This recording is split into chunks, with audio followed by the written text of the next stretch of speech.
la población carcelaria, la cárcel, está poblada de gente que, en general, gente pobre, de gente que no tiene muchas posibilidades, o personas que de por sí resultan más vulnerables, el término es vulnerabilidad, resultan más vulnerables a caer dentro del sistema penal. O sea que es muy difícil poder decir que si la pena de privativa de libertad resocializa o no. Yo, en mi opinión personal, creo que no resocializa. No resocializa, primero porque lo que vemos son más bien efectos de deterioro dentro de la cárcel, ¿no? Relacionado con esto, ¿tienen fácil acceso los internos a digamos, áreas laborales, educativas, etcétera? Ya que estamos hablando de resocialización.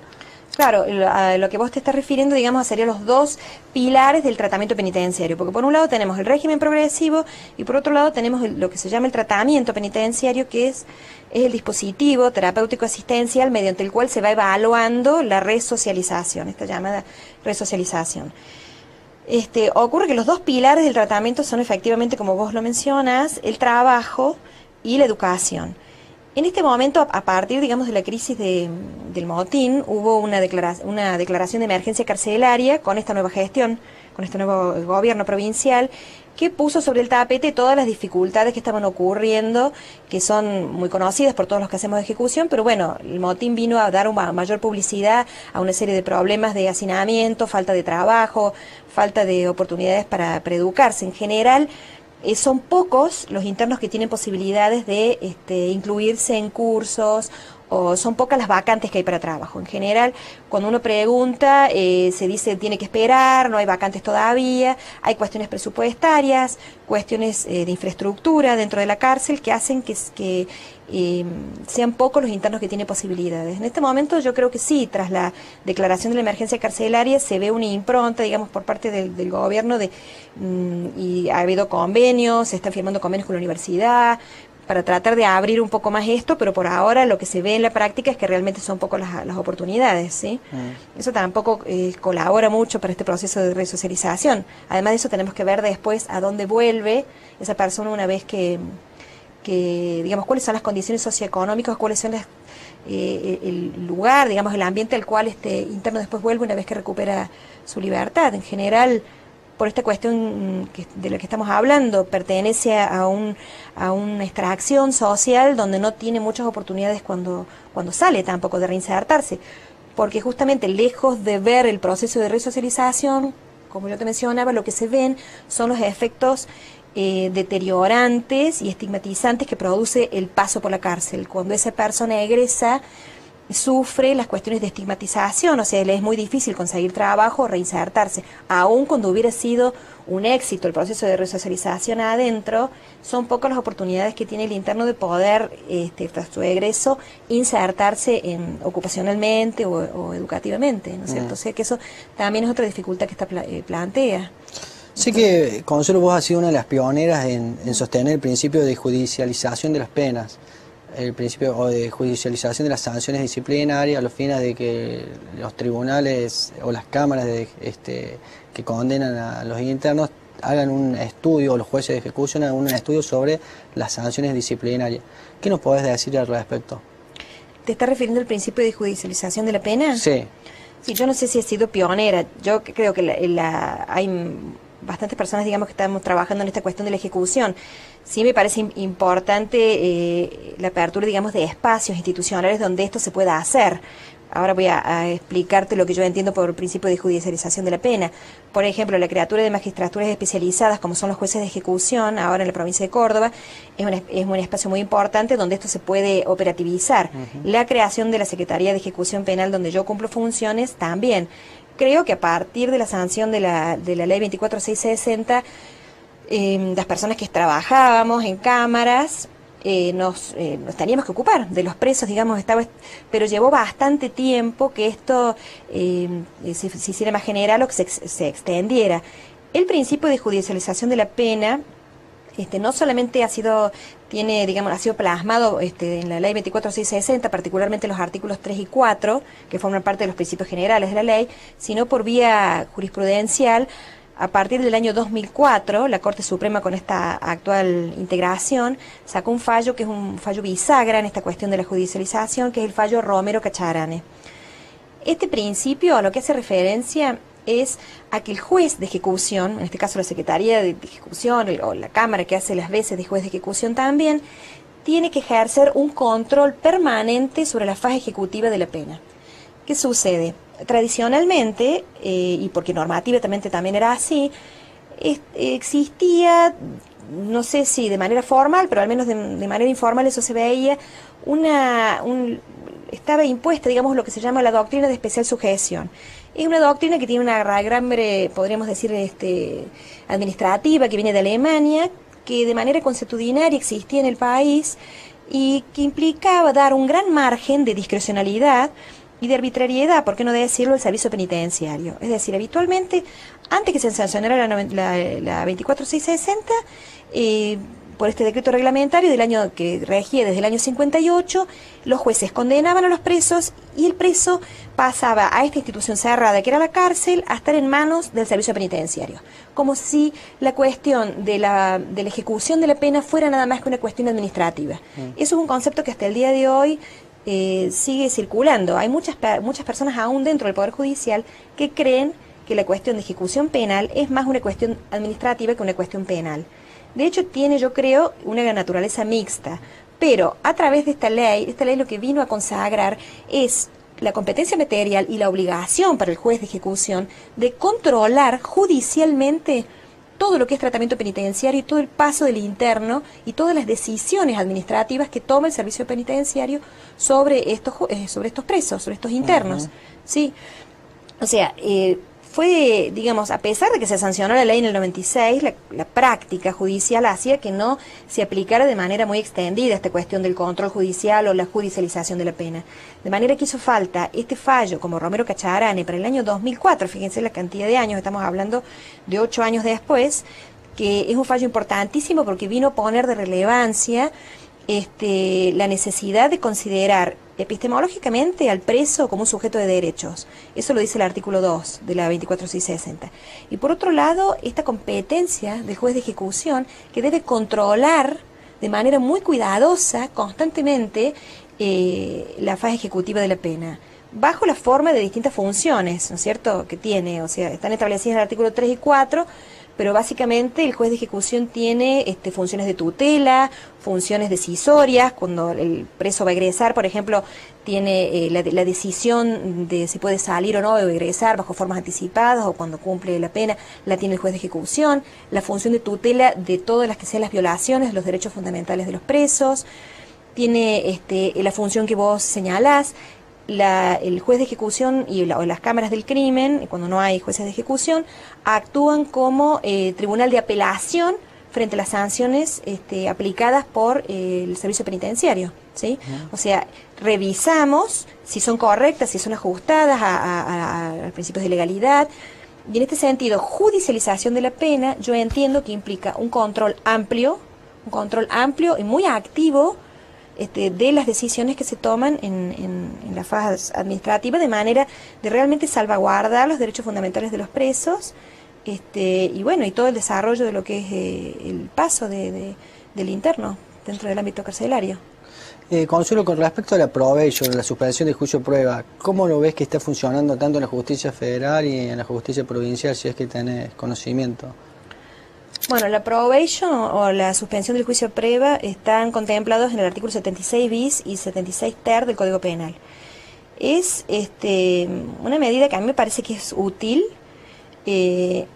En la justicia federal forma parte, bueno, en tanto los jueces de ejecución de la provincia como en la justicia federal forma parte de la competencia, su control, el control de la probation, una vez que es otorgada este beneficio, forma parte de la competencia material de quienes hacemos ejecución penal.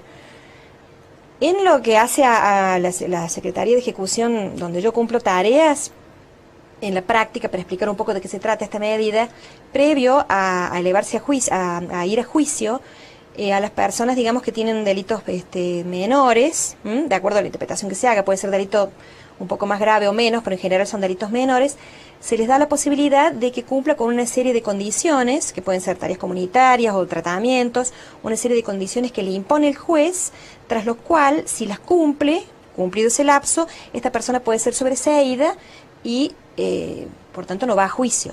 Si esta persona no cumple con esas condiciones, se le revoca la probation o la suspensión del juicio de prueba y tiene que ir a juicio.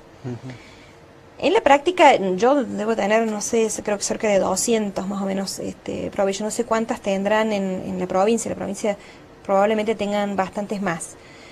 Yo tengo un porcentaje de cumplimiento medias, podría ser algunos de las personas cuyas probation yo controlo cumplen las tareas comunitarias y en otros casos se revoca. A mí me parece que es una medida que es importante porque evita el antecedente personal para el antecedente criminal, digamos, para la persona que la cumple, se borra ese antecedente, o sea que me parece que además que descomprime un poco los tribunales. Descomprime el trabajo. El problema está en que muchas veces, tal vez en la justicia federal no ocurra tanto, pero en la justicia provincial probablemente la cantidad de trabajo que tienen haga que esto no se pueda controlar demasiado. Pero siempre me parece importante difundir y estimular todas alternativas que sean evitar la pena de prisión, ¿no es cierto? Me parece que sobre todo en este tipo de delitos donde realmente son de menor cuantía o de menor importancia. Hoy en Córdoba prácticamente la tesis amplia referida a la probation está aceptada en casi todos los tribunales de Córdoba. ¿Qué reflexión tenés respecto a eso? Sí, eso fue un problema que planteó cuando se instaló cuando se sancionó la cuestión de la probation, de cuál era la escala penal que se iba a tomar, si era una escala penal de delitos de 3 años, si eso era en abstracto o era en concreto, de acuerdo al delito que se imputara a la persona. Actualmente la tesis amplia permite incluir dentro de las personas que pueden beneficiarse con la probation delitos que tienen escalas penales más altas, que superan los 6 años, siempre y cuando se piense, se presuponga que a esta persona se le va a imponer una pena que no va más allá de los 3 años. Entonces, amplía el espectro de delitos que son pasibles, digamos, de ser beneficio, o de imputados que son pasibles de ser beneficiados por la probation. Me parece que es mejor, ¿no es cierto?, poder incluir dentro de este espectro más delitos. Una forma de solución menos cruda y menos gravosa que la pena de prisión. Consuelo, por último, sé que te gusta mucho Zaffaroni y Zaffaroni tiene una posición respecto a la finalidad de la pena, una posición agnóstica, no cree, digamos, que la pena privativa de libertad tenga una finalidad o cumpla con la finalidad. ¿Qué nos podés decir respecto a esta posición del doctor Zaffaroni? Sí, es verdad, Zaffaroni junto con otras personas desarrollan una teoría agnóstica con relación a la pena. Bueno, yo creo que el problema de la finalidad de la pena puede leerse en 2 dimensiones. Hay una dimensión que es más teórica. En la Facultad de Derecho se estudia esta dimensión teórica, los dogmáticos, los que hacen dogmática penal, dividen, digamos, en 2 grandes, podríamos decir, edificios conceptuales o 2 grandes grupos conceptuales, 2 teorías más importantes. Una es la teoría de la pena y otra es la teoría del delito.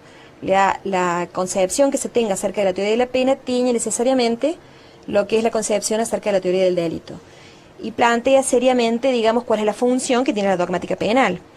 Porque la dogmática penal, los juristas, los teóricos, pueden tener frente al sistema penal, que es distinto. Una cosa es el desarrollo del derecho penal y otra cosa es el sistema penal, que somos todos los operadores y todos aquellos que quedan captados dentro del sistema penal, es lo que funciona en la práctica. La función de la dogmática o del derecho penal puede ser legitimar la actuación del sistema penal o bien puede ser controlarlo. Yo creo que si adoptamos una teoría dentro de lo que considero constitucionalmente admisible a la luz de la incorporación de los pactos y el constitucionalismo social y todo este movimiento de garantismo, creo que el papel del derecho penal tiene que ser brindar los elementos que permitan teóricamente poner vallas y un control a lo que sería la potestad represiva del Estado, bajo la forma del sistema penal, ¿sí? Zaffaroni menciona esta cuestión de la teoría agnóstica de la pena, porque en realidad, más que preguntarnos por cuál es la finalidad de la pena, creo que tendríamos que preguntarnos si es que verdaderamente la pena de prisión tiene alguna finalidad o tiene algún sentido. En realidad, tal vez podríamos válidamente preguntarnos por el sinsentido de la pena. La pena históricamente, digamos, no es una solución para los conflictos sociales que sea eh, demasiado antiguo en el tiempo, o sea, en realidad se inicia en la Baja Edad Media, se difundió muy rápidamente, pero ha habido otro tipo de soluciones, como el exilio, como las lesiones corporales. La pena de prisión como privación de la libertad es una solución, entre comillas, que hasta el día de hoy venimos utilizando, pero no porque sea buena, sino porque todavía no se ha encontrado una solución que sea mejor. En realidad son muchos más los cuestionamientos que se les hacen que los beneficios que podemos extraer de la pena, ¿sí? Por otro lado, la pena, en realidad, cuando nos preguntamos por el concepto de pena, de manera desnuda, de manera muy evidente, en realidad nos damos cuenta que en la práctica la pena, más allá de los discursos alrededor de la misma y más allá de las justificaciones que pueden hacerse desde algunas corrientes dogmáticas, la pena es un hecho de poder y significa la inflicción de un daño a alguien, de un dolor a alguien, ¿sí? Es, como lo indica la propia raíz de la palabra, es de dolor, indica dolor. De manera que yo creo que eso hay que tenerlo claro, quienes hacemos ejecución penal tenemos que tenerlo claro, y son más, como yo te decía hace un rato, los efectos de deterioro y estigmatización que se ven que otra cosa.